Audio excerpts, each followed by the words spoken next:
Hello gamers, today is a very special day as today I've just completed one of the most talked about games of this week.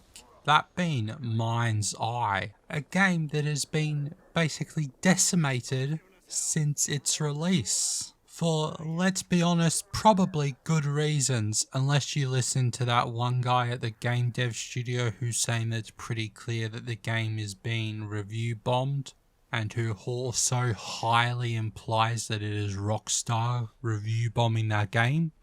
It is not, I would like to let you know that. So, the developers being Build a Rocket Boy, which I'm going to refer to as Barb, because Build a Rocket Boy is a lot of words and I don't like words, it's a bit of a mouthful. The developer is based in Scotland, led by Leslie Benzies. I'm probably saying that wrong, I'm pretty sure Belize is a country, but anyways, it looks like how it's spelled. And he was obviously famously once the president of Rockstar North, who then went on a sabbatical and shortly after returning from the sabbatical got fired. Now of course we don't know why. Was there a reason? Probably, you don't fire people without reasons. But then again, he is known to have worked on basically all the GTA games, especially the modern ones, 4, 5, and of course Red Dead Redemption as well. That being Red Dead Redemption 1 as well. Red Dead Redemption 2 was probably being made while he was on sabbatical / left the company. Barb, the company, then started working on 2 projects once they were founded in 2018. That being Mindseye and Everywhere seemingly being some kind of Fortnite / Roblox thing where users are able to generate content to be played by other users. But the game is not out at the moment, and well, Mindseye we are going to be talking about a lot. Build a Rocket Boy had raised around $151 million, however, also in 2014 had to do a bunch of layoffs before releasing anything, and then right before the release of Mindseye, a couple high up people in the company also left, which it's never a great sign, high up execs leaving right before the release of a game. But that could just be hearsay, that doesn't mean anything. Let's move on. Jumping forward to 2025, and the team is gearing up for the release of their narratively driven game, Mindseye. Which, if you know me, I love a good narratively driven linear game, which this is. So I was kind of looking forward to the game. It doesn't help that the game, at least everywhere I saw it, had been marketed towards the fact that it is a Leslie-led studio, the guy who made GTA going out on his own to make this. Maybe that's because a lot of what I saw about the game was from Grand Theft Auto content creators talking about it. But that's what I was shown about the game, and then as we got closer and closer to release, it started to look bad for the game. Now, I don't really watch or read a lot of game reviewers' stuff. For one reason, I don't really want to be seen as copying anyone, and it's easier to not watch any other game reviews in order to just splurt out a bunch of stuff that other people have said. We don't want to be in one of those videos talking about plagiarism, so I try my best to avoid that. Also, I find a lot of, especially written game reviews, just to be, let's just say we all know an IGN 7 out of 10 is a lot closer to a 1 out of 10. But also, even though I don't watch them, hearing that Barb did not send out review copies isn't really a great sign that the game is in an incredible place upon launch. But it's about time to talk about the game and the game's interesting release, which, if you somehow don't know how the release for the game went, it wasn't very good at all. Now, I don't really pre-order games anymore. I wait until it's released and see how people react to the game, and well, the first couple streams of the game I saw was filled with the game crashing all the time, and when they did play the game for a bit, the game didn't look amazing. From some Assassin's Creed Unity looking faces to the AI in the game being some of the most stupidest intelligence I have ever laid witness to little things like tires not moving when cars are driving, like the rims of the wheels would move but the tread would not. which is just a little thing and was fixed for me when I was playing through the game, but it really makes you think if they can miss things like this or don't bother fixing something as easy and also front and center like this, what else have they missed or not fixed? And how can you really release a game like this? Something so easily to notice and clear up, an easy enough fix that it was fixed in the day one patch. And trust me, they had a lot more pressing things to fix in the day one patch as well. Which this is a complete side tangent I want to quickly go on, but I very much dislike the modern ethos around gaming.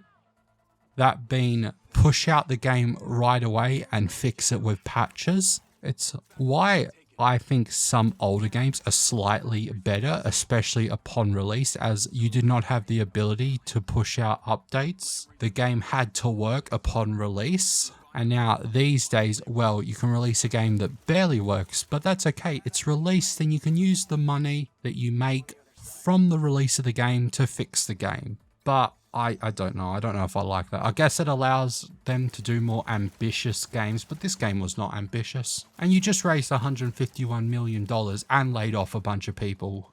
Well, we don't know the exact number. Maybe it wasn't a bunch of people, but surely you could have held back the release a little bit. But it's finally time to talk about the game itself, Mindseye, unfortunately. The game opens up with a very long unskippable cutscene, and the only reason I'm mentioning that it is unskippable is that I had the game crash twice just after gaining control of the main character.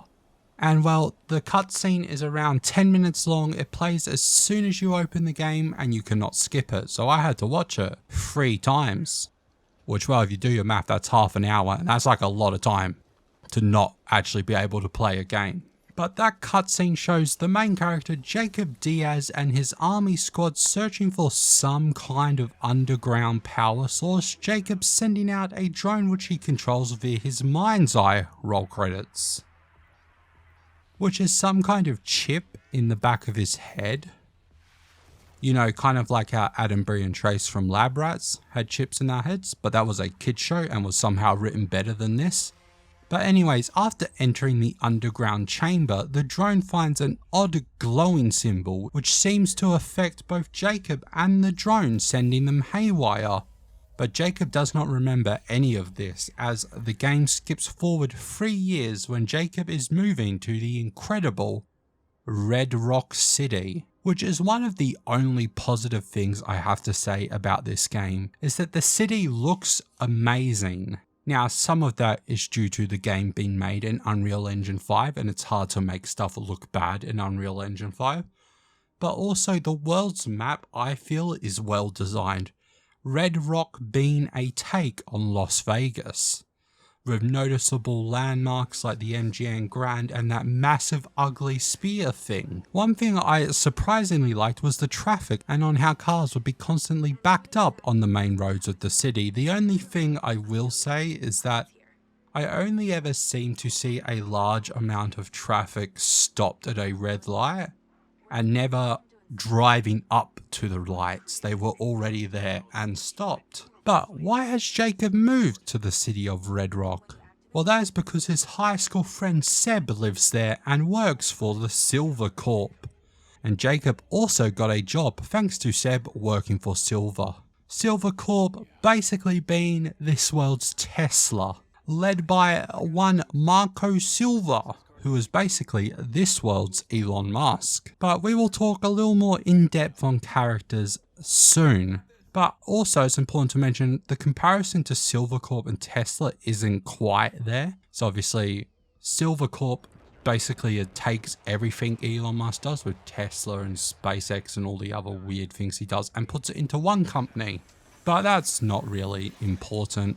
And I'm not going to script this video how I would normally, as I really don't want to sit here and talk about the story of Mindseye for like another 10 minutes. So it's time for a super fast recap of the below par average subpar story that is the Mindseye. So Jacob moves to Red Rock to use his friend Seb to get a job at Silvercorp, the company that made his Mindseye, which has been destroying his life, with him missing about 3 years of memory after quickly making his way up the ranks of the Silver Company, and on day 2 somehow being the CEO's sole security guard. Then, whilst investigating the Mindseye, he finds out that Hunter Morrison, the co-founder of the Silver Corp, created the Mindseye, but hasn't been seen for years. But of course, Jacob is able to find him in an underground bunker, and from there the story really goes, well, it goes. And somehow aliens come into the story, and Jacob's Mindseye has somehow made him half alien or ancient dimensional being,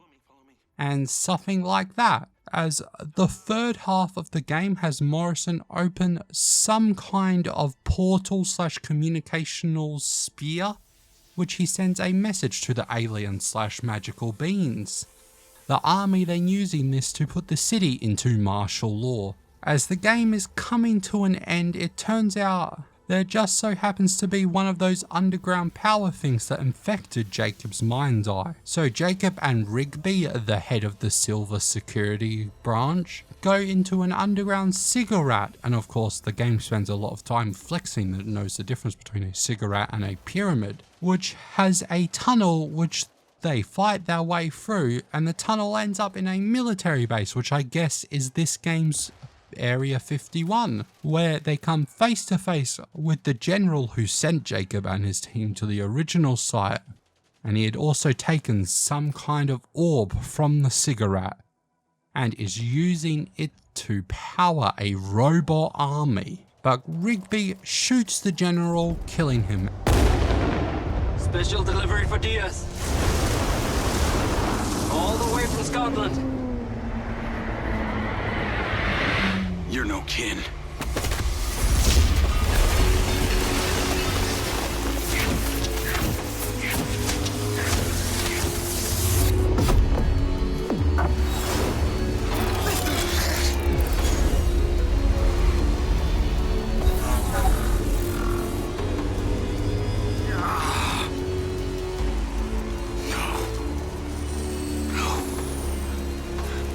The orb!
As some robots steal the orb, which before that Silver and Hunter Morrison also crash a satellite into the airfield base for some reason. I don't know, man. There's a lot of stuff happening, a lot of which I did not really care about at this point.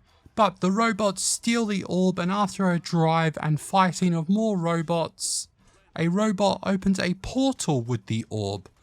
But Jacob, realizing that he is half kin, which is what they call the alien things, sacrifices himself to close the portal. You're looking at a portal. What's that? There's something moving inside. Looks like beings. Those must be the kin. They're coming, Morrison! They're trying to get through! Oh my god, Jacob. Did you know what this is? It's the harvest! And we are the crop. I'm afraid so, Jacob. What do we do? How do we stop this? My DNA! I'm kin, right? Theoretically.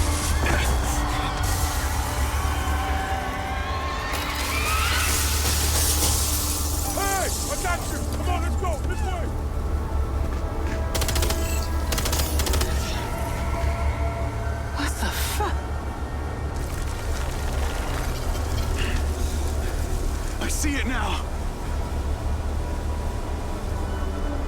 I know what I have to do. Nobody else is dying for me.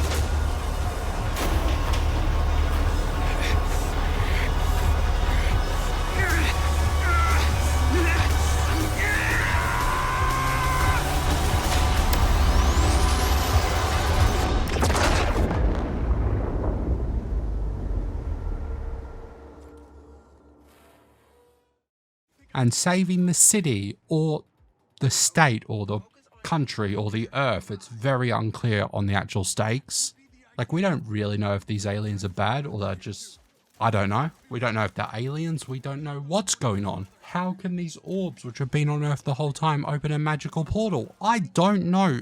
And also, I don't care to know. And I think that might just be the biggest problem with this game. The story just feels like something a 12-year-old would come up with. Oh, you have robots and you have aliens and they fight. Oh, and the army have to fight the robots and the aliens. It's just not a good story. And a lot of the things in this story don't make sense. So Jacob has a entry-level security job, but on his first day he's been sent off with a gun to fight rebelling robots. And then the first time Jacob talks to half the other cast of characters, it's like they're telling each other their life story and just trauma dumping on each other. Like, for example, the first 10 minutes of meeting the tech billionaire Marcos Silva, you are both just trauma dumping away to each other, which in the story Marco wants Jacob to trust him, so maybe that's why he's been so open. And why has Jacob been so open though? It's his boss who he first met just now for the first time and theoretically wants this job to find out more about the Mindseye. Then why is Jacob doing it? Although my dad was not nearly as rich as they say, okay? What's your old man do? Mostly made my life a living hell. Till I hit him back. That sucks. If my dad had given me a slap, it would have been the only attention he ever gave me. And the reason I think the whole problem with the game's story is the biggest is, well, you can always fix bugs with patches. As I mentioned, I'm massively against this practice in video games, but if the game's story is good and the basic mechanics are good, you can fix the game, much like Assassin's Creed Unity. As a lot of some people will say, the game is good after the patches. Should it have to be good after the patches? No, that's a topic for a different day. But no matter how many patches they release, they cannot fix the game's subpar story. Much like a previous game I've covered on the channel, Mafia 3, they patch the bugs out, but they can't fix the game's horrible gameplay loop. On the topic of Mafia, it's time to talk about the characters.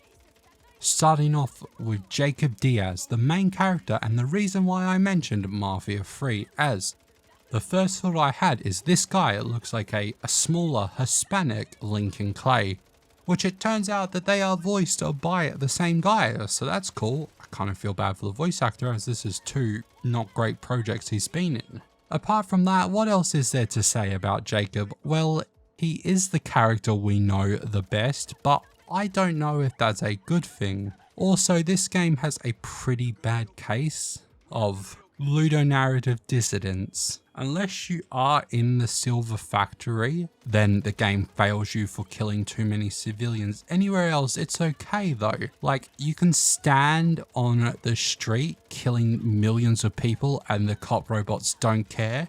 But yeah, in cutscenes, Jacob seems to be like, especially earlier in the game, distraught and like, maybe it's PTSD from his time in the army, but he seems deeply affected by having to take someone's life. Later in the game, you're making your way through military bases, killing waves upon waves of military men who, let's be honest, are probably just doing what they're told to by their general. But next character time, Marco Silva, the founder and CEO of Silver Corp, a character who could have been interesting if he wasn't just a copy-paste job of Elon Musk. Half the time, they even dress the same. I don't even know what Marco wants during the story. It's like he wants to help Jacob because of the Mindseye, but like, why? And then he doesn't want us to destroy the orb, even though it's his robots destroying the city because of the orb. And everyone refers to Marco as the smartest man in the room. And I'm sure that's just the marketing of the man. But if he is the smartest man in the room, A, why does he have germophobia? That's like not rational, and you know, brains beat rationality most times. And also, how come he could never find his co-founder, Hunter Morrison, who disappeared into thin air a couple years ago? And Hunter can best be described as Wozniak to Silver's Jobs, who also believes that aliens and stuff like that are real and spends his whole life now in an underground bunker making a robot girlfriend, and does all this from around 4 miles away from the Silver factory, which really does ask the question, why doesn't Marco find him, counting he claims he wants to find him so bad? Like he hasn't let anyone touch his office and all his codes and credentials are still in the system. But anyways, there's a couple more characters, but I have even less to say about them, so let's quickly list them off here. There is Charlie, the hacker girl, who Jacob saves her life as she's been hunted by a private military, who then she becomes an ally / potential love interest. I think they were trying to build that up, but it doesn't really seem like they were. I don't know. This is of course before her death in the game, as she dies sacrificing herself to save Jacob. Then there is Seb, your roommate, and the reason you moved to Red Rock City and get the job at Silvercorp, who after getting you the job, you have about one convo sitting on your bed, which ends very abruptly and weirdly, and then you meet him one more time later in the game, and then you barely hear from him ever again. Then there is Kerry Rigby. She is the head of security for Silver and the person who lets the new hire somehow become the only security guard who accompanies the CEO to a press event. On his second day, of course, that press event being for another character, Maya Vega, who seems like she's this world's version of Trump, but like in an old timeline where he's blocking everything that where Trump is blocking everything that Elon's trying to do, as Vega and Silver do not get along, as of course this party they go to, well of course something bad happens, and also Jacob's horrible at his job because he lets the CEO get kidnapped, but that's not important. Now I've talked about some of the bugs I've experienced, but I want to mention some features that are horrible but clearly as the game intended. Now this game is not an open world game. Actually, if I was to compare it to any other game, it would be Mafia 1 and 2, mainly 2. Yes, it takes place in a large open world, but it's a linear narrative driven game. And it suffers from something I never really saw as a problem or a chore in Mafia 2, but that was driving from one place to another. As half the game will have you driving from the Silver factory out to someone's house to have a cutscene, and then have you drive back to the Silver factory for another goddamn cutscene. But there are many more reasons that Mindseye is much more disappointing. And the first of that is there are no radio stations, which I find kind of wild, counting obviously Leslie was part of so many GTA developments. You think he would know the importance of good radio stations in games, especially when half the game is driving from point A to point B back to point A. But maybe they just believe most people will have Spotify up in the background, but they shouldn't have.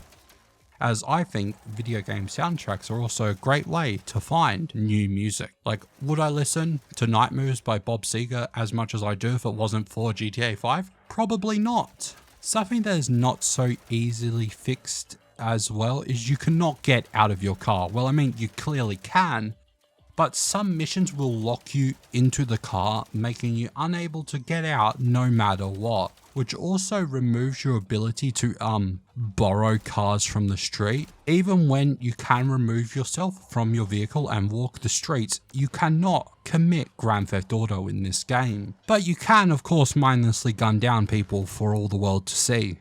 And then the people you don't gun down on the streets will probably end up game ending themselves, as this game has, as I mentioned, some of the most stupidest AI I have ever seen in a while.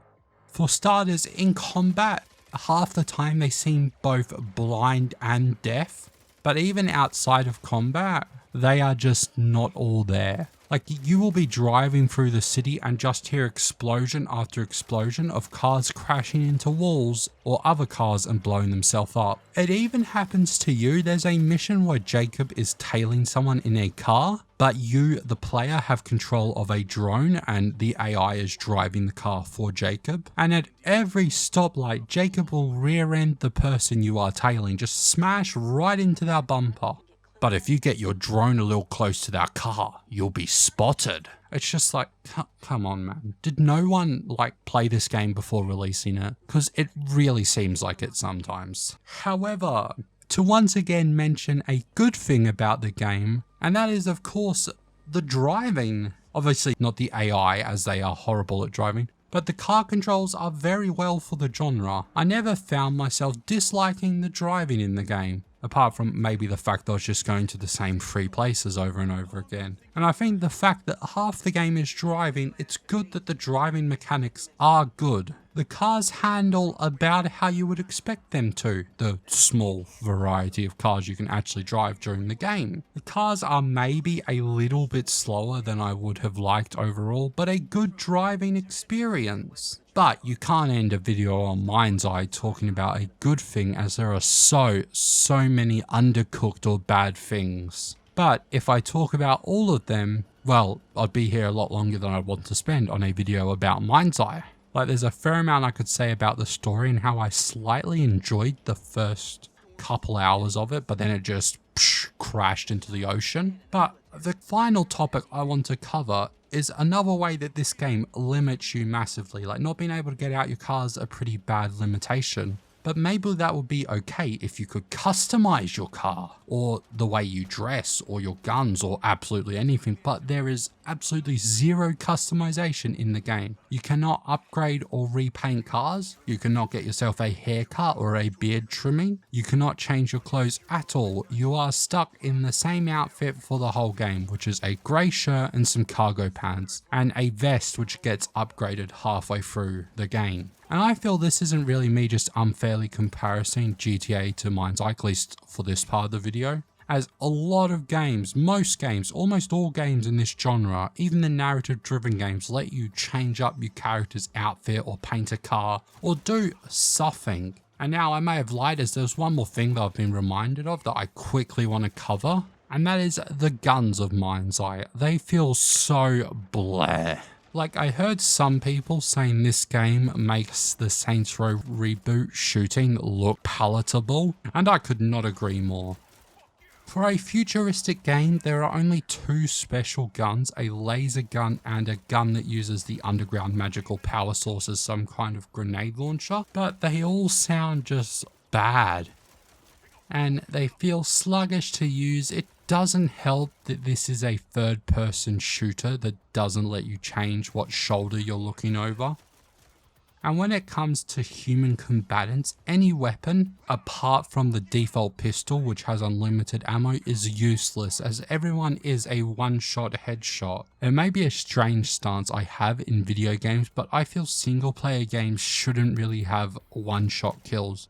Now, multiplayer games 100% should have one-shot headshot kills, unless you're an Israeli redhead named Ash. But that's not Mindseye. It's just human targets are too easy, even on the hardest difficulty. But then there are the police bots that can tank 3 mags of ammo and 2 zaps from your magical drone. Oh, I forgot, you have a drone that you get halfway through the game, which you control with your Mindseye, because that went so well the first time. But this drone allows you to zap enemies, which just sort of stun locks them, lob grenades at them, which is the only way you get to use grenades, and hack a robot to fight on your side. Which, by the way, this game doesn't even have a melee combat. There's so many times where an enemy would come up to me, rush my position, and you can't hit them with the butt of your gun or stab them or punch them. You just have to sit there and wait till you reload whilst they stand there shooting at you. No melee combat. Just come on, guys. What is this? Were you trying? Is Mindseye some sort of insurance scheme and you're going to get all the money back from insurance? I don't know. It's not. I'm sure there are people who cared about this game while making it. It's just unfortunate that higher ups obviously pushed it out before it was ready. And it's like throughout Mindseye, you're meant to grow an attachment to this drone, as the guy who gives you the drone says, because of your Mindseye, you will grow an emotional attachment to this droid. They don't make you care about the robot. And like, I love little robots. Like, whenever BD9 gets hurt in Star Wars, Jedi Survivor or Jedi whatever the first one was called, which I forget right now, that hurt me more than it hurt BD9. But this droid, it doesn't really get damaged. I guess it's nice to be able to lob grenades at people, but I don't know. Which that's the problem with Mindseye is I don't know. I don't understand who this game was made for, why it was made. Like, if the story was better, I'd say there's something there that's worth checking out. But honestly, you're much better watching a cutscene movie of the game, because a lot of the game is just driving from cutscene to cutscene. But that's enough about talking about Mindseye for one lifetime. I would highly recommend that you do not check this game out. I don't even think it's worth buying if you find it highly discounted and you have nothing else to do. And if you are for some reason interested in the story, once again, cutscene movies, that's where you're at. It's basically the same thing. However, I have taken up enough of your time. If you'd enjoyed this video, make sure to leave a like and let me know in the comments if you've played Mindseye or if you are, for some reason, thinking about picking it up. As I maybe like you wanted to enjoy this game. I wanted to go into this game hoping it was like an Assassin's Creed Unity, where it's a buggy mess but it's got good bones, but unfortunately this game does not. Anyways, if you want to also subscribe to catch my next video, that would be amazing. If not, that's okay. Peace.